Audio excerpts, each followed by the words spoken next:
Assalamualaikum warahmatullahi wabarakatuh. Halo saudara mahasiswa, topik pembelajaran kita pada minggu ini adalah mengenai tentang konflik organisasi. Mahasiswa, adakah di antara kalian yang semasa hidup di dalam pergaulan, di dalam keluarga, ataupun bersosialisasi di tempat yang lain tidak memiliki konflik? Tentu jawaban dari pertanyaan ini adalah tidak pernah. Konflik selalu ada dalam organisasi, dalam kehidupan kita sehari-hari. Definisi dari konflik itu sendiri, secara bahasa artinya adalah saling bertabrakan, ketidaksesuaian, perseteruan, perkelahian, interaksi yang antagonis atau bertentangan. Konflik timbul dapat di mana-mana, kapan, dan dimanapun Anda berada. Berikut ini adalah ciri-ciri dari konflik. Yang pertama adalah adanya dua pihak perorangan atau kelompok yang terlibat dalam suatu interaksi yang saling bertentangan. Yang kedua adalah timbulnya pertentangan antara dua pihak, baik perorangan maupun kelompok, dalam mencapai tujuan, memainkan peran, dan ambigius dalam norma yang saling bertentangan. Yang ketiga adalah munculnya interaksi yang sering kali ditandai oleh gejala-gejala perilaku yang direncanakan untuk saling meniadakan, mengurangi atau menekan terhadap pihak lain agar dapat memperoleh keuntungan, seperti status jabatan, tanggung jawab, pemenuhan, dan banyak macam yang lain. Yang keempat adalah munculnya tindakan yang saling berhadap-hadapan sebagai akibat dari pertentangan yang berlarut-larut. Yang terakhir adalah munculnya ketidakseimbangan akibat dari usaha masing-masing pihak yang terkait dengan kedudukan, status sosial, pangkat, golongan, dan banyak hal lainnya. Mahasiswa, ada beberapa sumber konflik dalam sebuah organisasi. Di antaranya, yang pertama adalah faktor komunikasi. Disebabkan oleh kesalahan komunikasi atau komunikasi yang kurang baik antar bawahan, antar pimpinan, ataupun antar bawahan dan pimpinan. Yang kedua adalah faktor struktur tugas maupun struktur organisasi. Hal ini disebabkan karena kurang baiknya susunan struktur organisasi yang dibuat oleh sebuah organisasi tersebut.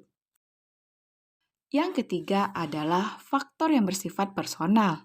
Hal ini disebabkan oleh faktor individu yang memang sudah saling memiliki konflik satu sama lainnya.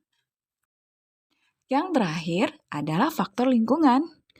Hal ini disebabkan oleh lingkungan yang kurang mendukung organisasi tersebut. Apa saja metode-metode pengelolaan konflik?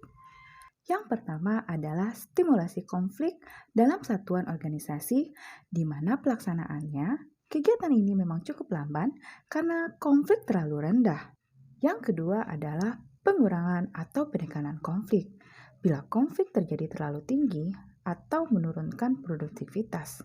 Dan yang terakhir adalah melakukan penyelesaian konflik, di mana metode penyelesaian konflik dilakukan dengan cara dominasi dan penekanan, kompromi, dan pemecahan masalah interaktif. Fungsi konflik. Konflik tidak melulu menimbulkan permasalahan yang akan menjatuhkan organisasi. Terkadang, konflik dibutuhkan untuk dapat mengembangkan kemandirian organisasi ke arah yang lebih baik. Berikut adalah fungsi konflik memiliki pengaruh sebagai berikut. Yang pertama adalah dampak dari pengaruh negatif, yaitu menghambat kerjasama, saling menjatuhkan, merusak sistem organisasi, menurunkan mutu pengambilan keputusan, serta kehilangan waktu kerja. Sedangkan untuk pengaruh positif dari adanya sebuah konflik, yaitu dapat mendorong untuk kembali mengoreksi diri, meningkatkan prestasi kerja, mengembangkan hubungan kerja yang baik, menciptakan perubahan, mampu memahami orang lebih kritis, meningkatkan kreativitas dan cara berpikir yang lebih kritis. Manajemen konflik dalam menciptakan solusi terbaik. Konflik menciptakan revitalisasi norma. Nah, bagaimana langkah-langkah dalam penyelesaian konflik? Konflik pasti terjadi dalam organisasi, maka dalam mengatasinya dibutuhkan langkah-langkah penyelesaian sebagai berikut.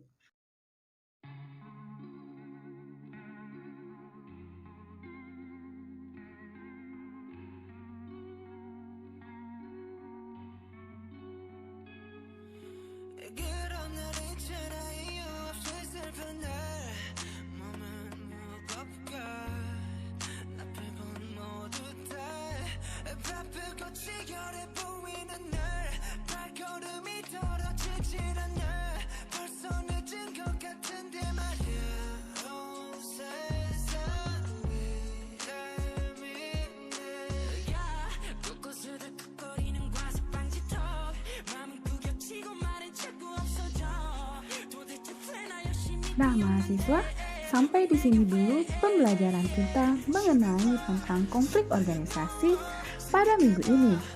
Terima kasih dan Assalamualaikum warahmatullahi wabarakatuh.